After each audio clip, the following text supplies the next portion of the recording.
Papa, que faire si tu as trouvé la personne que tu as tant cherché, la personne qui répond vraiment à tes critères, la réponse à tes prières à H24?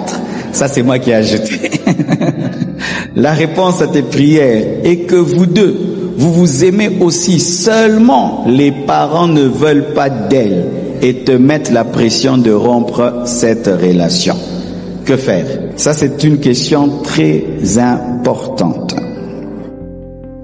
Alors, tout d'abord, tu dois être déterminé, tu dois tenir bon et tu dois étudier si l'opposition des parents est fondée. Car des fois, quand on est très amoureux, on perd la sagesse et l'intelligence. Ce sont les parents qui peuvent voir que ce garçon ne va pas à notre fille, cette fille ne va pas à notre mari. Mais toi, tu es tellement amoureuse que tu ne vois pas qu'il est aventurier.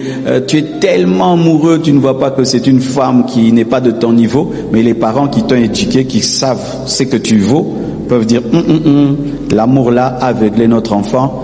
On s'oppose. Des fois, ça arrive que les parents sauvent leurs enfants d'un mauvais choix parce que nos parents nous connaissent. Et donc, ne pensez pas que toujours les parents s'opposent dans la chair. Des fois, ils s'opposent pour nous sauver. Moi, mes parents m'ont sauvé des mauvaises décisions. Donc, il ne faut pas dire toujours que Satan entre dans mes parents, ils sont contre moi. Fais très attention, ils ont l'expérience de la vie. C'est que toi, tu ne vois pas aujourd'hui. Ils savent que des hommes comme ça, ils sont comme ça. Les femmes comme ça sont comme ça. Alléluia. Faites très attention, hein. Respectez la sagesse des parents. Mais je ne dis pas que les parents ont toujours raison. Des fois, les parents ont tort. Ce sont ces parents qui disent que ma fille doit épouser seulement un millionnaire. Un homme vient, il est intelligent, il est sage, il est bien, la fille est bien. Ah non, une fille de famille riche, de famille riche. Quand c'est la cupidité, ça c'est mal. Et d'autres, on a appris même un père qui est le mari de nuit de ses filles. Lui s'oppose au mariage parce qu'il est déjà le mari de ses filles. Là, c'est bizarre. D'autres, ils sont tribalistes. Ah, cette tribu-là, cette tribu-là. Mais le monsieur n'est pas de votre tribu, mais il est un bon homme qui peut te rendre heureuse, une bonne femme. Là, ce ne sont pas des raisons valables. Mais si les raisons des parents, c'est du genre, il n'est pas responsable. Cette fille ne t'aime pas. Ce garçon te manipule. Tu t'engages trop tôt. Est-ce que tu le connais vraiment? Toi, tu es une chrétienne. Comment tu veux épouser un païen? Ce garçon est païen. On entend des mauvaises choses sur ce garçon. Et quand les parents parlent comme ça, ce sont des bons arguments. Quand est-ce que l'Église peut bénir un mariage malgré les oppositions, l'opposition des parents? C'est lorsque le papa, il dit non, ma fille sera prostituée. Là en tant que pasteur, je sauve la fille. Ou le parent dit non, moi ma fille doit épouser qu'un milliardaire, il veut vendre son enfant. Là, ou ma fille, j'ai fait un pacte avec le diable, jamais ceci. Là. Mais si les raisons sont valables, ou les parents disent nous voulons réfléchir, ils se sont rencontrés il y a 1 mois, ils veulent se marier déjà, les choses vont vite, notre fille doit d'abord étudier, notre fille doit d'abord ceci, notre garçon doit d'abord trouver le travail avant de se marier, parce que s'il se marie sans travail, c'est nous qui allons nourrir. Là ils ont raison et on ne peut pas bénir un tel mariage. Et écoutez aussi, lorsque vraiment un mariage est dans la volonté de Dieu, Dieu se bat pour ce mariage. La Bible dit que le cœur du roi est entre les mains de Dieu, il le penche à gauche selon qu'il veut. Tu penses que le cœur de ton père, de ta mère n'est pas dans les mains de Dieu? Prie Dieu qui convainc tes parents. On peut se marier sans l'autorisation dans des cas exceptionnels. Mais en général, il faut se marier avec la bénédiction des parents. Et vous savez aussi, des fois le nom de Dieu se cache dans le nom des parents. Tu peux être en train de prier. Seigneur, est-ce que c'est toi ou c'est pas toi? Je l'aime, mais je veux savoir si c'est toi. Tes parents disent seulement non.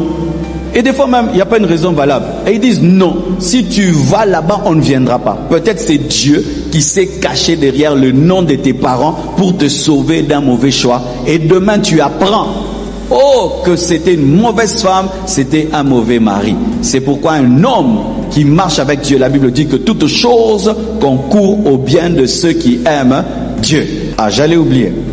Alors, d'autres, lorsqu'il y a opposition, c'est des fois Dieu veut voir si vraiment tu y tiens. C'est pourquoi s'il y a opposition, il ne faut pas lâcher directement.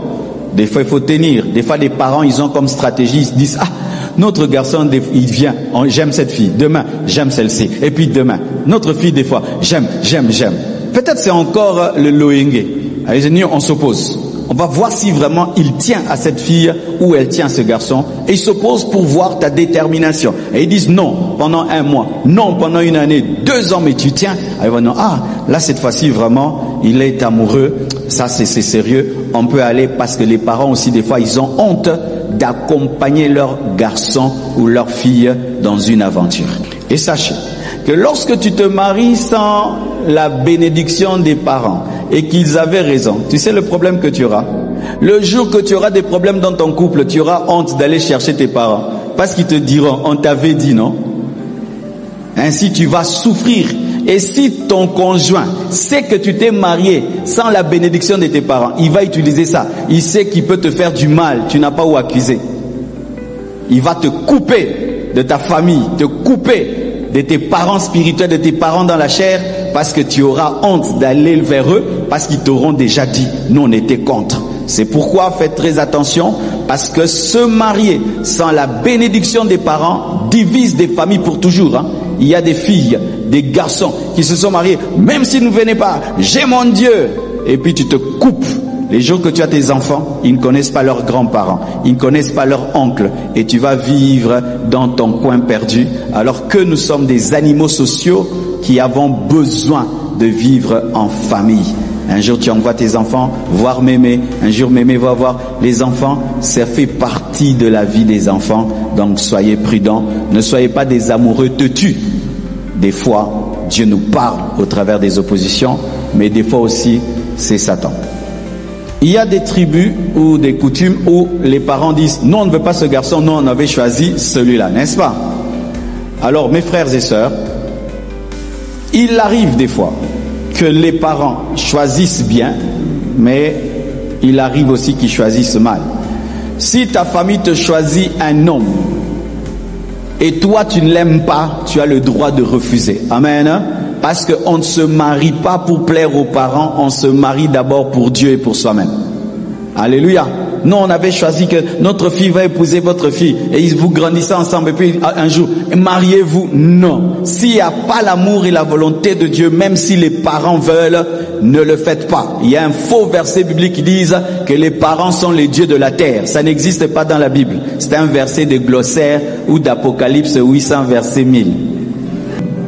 Parce que les parents aussi peuvent commettre une erreur sur son enfant. Il te dit, étudie la mathématique, mais toi tu es fait pour la médecine. Et il peut te dire, épouse Jean, alors que ce n'est pas Jean, c'est Jacques. Lorsque tes parents parlent dans la sagesse de Dieu, tu fais. S'ils ne parlent pas dans la sagesse de Dieu, tu ne fais pas. Parce qu'il y a des gens qui se sont mariés parce que papa a dit, maman a dit, mais aujourd'hui ils sont malheureux. C'est pourquoi j'aimerais dire, chers parents, fais très attention. Si tu imposes à ton enfant un conjoint, assume les conséquences. Lorsqu'il souffrira, il viendra pleurer chez toi. Je ne le voulais pas, c'est vous qui le voulez, parce qu'il est riche, parce qu'il allait vous aider, parce qu'il allait vous soutenir. Maintenant vous avez des maisons, vous avez des voitures. Moi je souffre.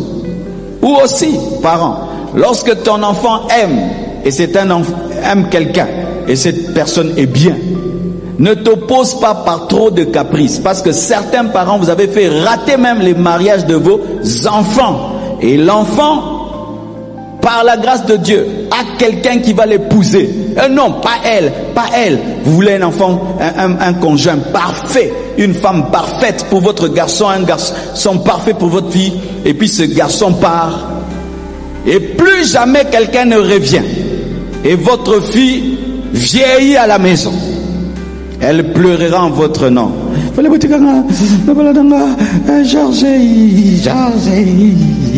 Et avec Facebook, elle va voir Georges. Georges s'est marié.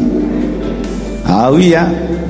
Donc, parents, même si c'est ton enfant, quand tu entres dans les histoires d'amour de l'enfant, sois prudent. Parce que tu n'es pas Dieu. Peut-être c'est la seule occasion qui est venue frapper à sa porte et tu fais rater ça.